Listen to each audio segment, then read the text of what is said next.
What's up? It's Cam here, going over the Snowbike 2016 KTM 250XC, but we found a 300 kit this year, so that was installed all summer, and that was a lot of fun to ride.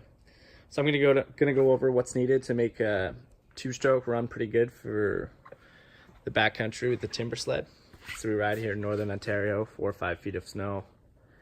Not quite the mountains in lower elevation, but we rode it as a 250XC last year. So it worked pretty good. So we got a Camzo kit from North Star Rec right here in Sudbury. You gotta take off the fork guards and put these moose tubes on. They're not really needed, but you can't really run fork guards the way it's set up. So that did not work. We put stiffer springs in the front. 0.62 springs, I believe. 0.44 is the stock one, so I got stiffer springs. And we put an Air Pro that I run maybe like 8-9 PSI in. I'm a pretty light guy, so I don't really need a whole lot, but I've never had a bottoming out issue. Move forward, the Camzo kit comes with a really poor brake. So I was able to put on a KTM factory brake, so that's the Brembo one. So that made the braking, everyone who's ever hopped on this thing from a Camzo or timber sled says the braking is phenomenal. Oxford heated grips, which are pretty sweet. Now I did have the grips and an LED headlight last year, and it would not run them both. It would just cut out, the grips would be turning off, the headlight would be fluttering with the stator. So you might need more stator to run that, but just the heated grips do work. There is 5 temperature settings, they only work on 4 of the temperature settings. The Avid carb heater, I'm gonna go over that more after, but wraparound bark busters, this bike came with it. Awesome. I had the KTM orange ones up here and those things got smashed off really quick, but these Moose ones hold up good. It had a steering stabilizer on this bike. I take that off, put that in the parts box. You do not need a steering stabilizer. It's just gonna make it really, really stiff to steer. So moving on to the Avid carb heater. You can see the unit here, it's like a thermostat. Then it plumbs this heat back and around here into this bracket that you install here. And then there's also a bag you put around everything. I'm gonna hopefully show a video later when it's all done. And then that heat comes back around and gets plugged in here. So what I did was use the stock hoses, the stock black hoses on the KTM to do that. Then I bought an orange hose kit to put it back in the summer, since you have to cut up. This pipe's a little hard to cut up here. Anyways, but the Avid one comes with that thermostat, keeps you running here. I actually do sometimes slide a little piece of wood in on one of the radiators to when it's really cold, because in Ontario it gets like -20 here when we ride. Rad braces came with this XC I bought used, and that's pretty sweet in case you smash stuff up, as well as I have a skid plate over there. I deleted the electric start. The electric start doesn't really work very well in the winter, so keep that in mind. I just ended up getting over the electric start. Kicking it works fine for me. I took 2 foot pegs, welded them together with a little plate there, not the best, but just used a grinder. So this was cheaper than the $300 really fancy billet ones. And you could just buy yourself a set of foot pegs for the summer. You can get some really nice titanium ones for the same money as what the wide Snowbike ones are. So that's what I'm gonna end up doing. So these are gonna be swapped out shortly. Basically this axle comes out, pretty simple, install the kit. This is your support post. So everything works pretty good there. So as being a 300 this year, I picked up a 250 CDI, 250 SX KTM CDI. So we're gonna see how that works. Moving on to the carburetor, that's very important. So I did have the stock carburetor on last year. So stock, whatever a KTM 250XC 2016 comes with. That, it didn't really work the best until I put the bib on it. Once the bib goes around, it keeps the heat in. It worked okay, but the jetting was definitely not perfect. I just ran stock jetting for the summer because I don't know a whole lot about jetting, unfortunately. The spark plug always seemed fine, but I didn't really feel like tweaking it, and the temperature swings.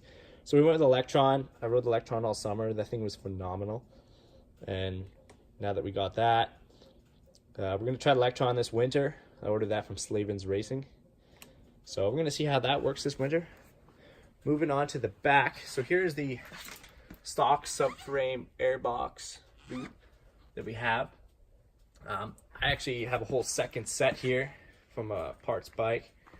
So what we're able to do is cut all this out with a Sawzall. It usually goes all the way around here. And then there's a boot that's in it. So that's all deleted. And then we get an air intake boot. Order this piece from Summit Racing. It's like a 2.5 to 3 little welded piece in there with an air boot. It goes on, and then this intake works really, really well. And then it's all open at the back. And the way the Camzo kit works, it's all plastic on top of here, so no snow flies up into it. I do recommend a second set of plastics for your bike because you will be smashing it. I see a lot of guys buy brand new Huskies and KTMs and they look beautiful, but as a snow bike, you're going to be beating on that going through the cabbage. So that's no good. Now, this just came in. This thing is beautiful. It's a Calvini works pipe. That's an FMF gnarly there that I've been using. It's a little dirty. I haven't cleaned it from this fall's riding yet. But I'm tempted to put this on, but I'm also tempted to just keep it for the summer because it's so beautiful. So maybe letting me know what you guys think. I'll probably just start with the FMF for now. But this is apparently one of the best pipes to put on for a snow bike. This and the Pro Circuit because they're high RPM pipes. But it's just too beautiful. Anyways, I'll give you guys an update when the bike's all put together. Thanks for watching. All right, here's the snow bike all ready to go. We went for a little ride the other day. It was very, very cold and the boot wasn't on perfectly in there.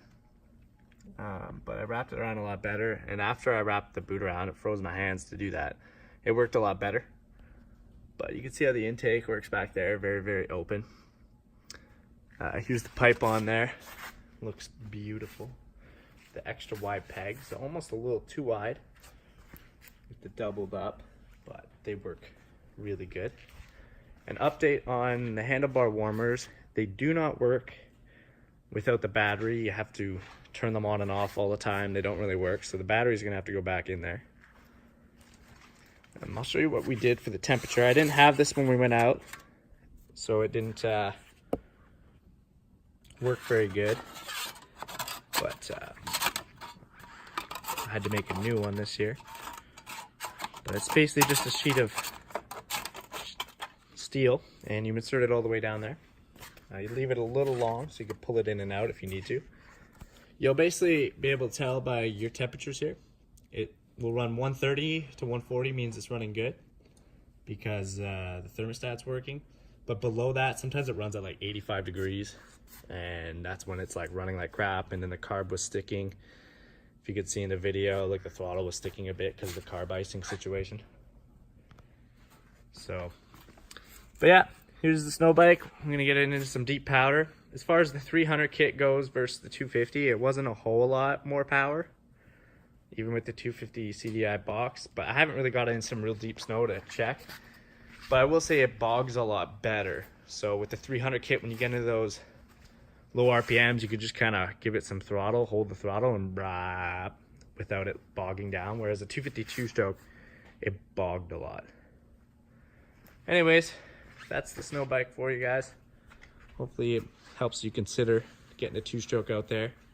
As far as reliability goes, this thing's got 116 hours. When I bought the bike, it had 60 hours on the 250, and I rode it to about 100, and most of those were on the snow bike. So basically just holding it wide open didn't really seem to do anything as far as reliability for this thing. It just didn't affect it. The two strokes like to be revved out, and there's no issues there. So thanks for watching. Bike is apart, and I had to cut the carb heater to wrap it around better, but I think this is going to work very good. Taking it apart, I just did remember that the choke is a real pain on these Electron carbs. It's like down here, you got to pull it up. You got to take your glove off to do it. So I'm probably going to order the remote choke kit for that, and that should hopefully make it a little better. So that would be the one thing that's a little annoying with Electron, is where the choke's located, and when you put that boot on, it doesn't really work very good. Also, I mixed this thing at 50 to 1 with like a premium oil. I think I use Amsoil Dominator, but anything premium oil, mix it 50 to 1. You don't need a whole lot of oil because you're revving it out. It doesn't matter. These KTMs do fine with 50 to 1. Anyways, take care.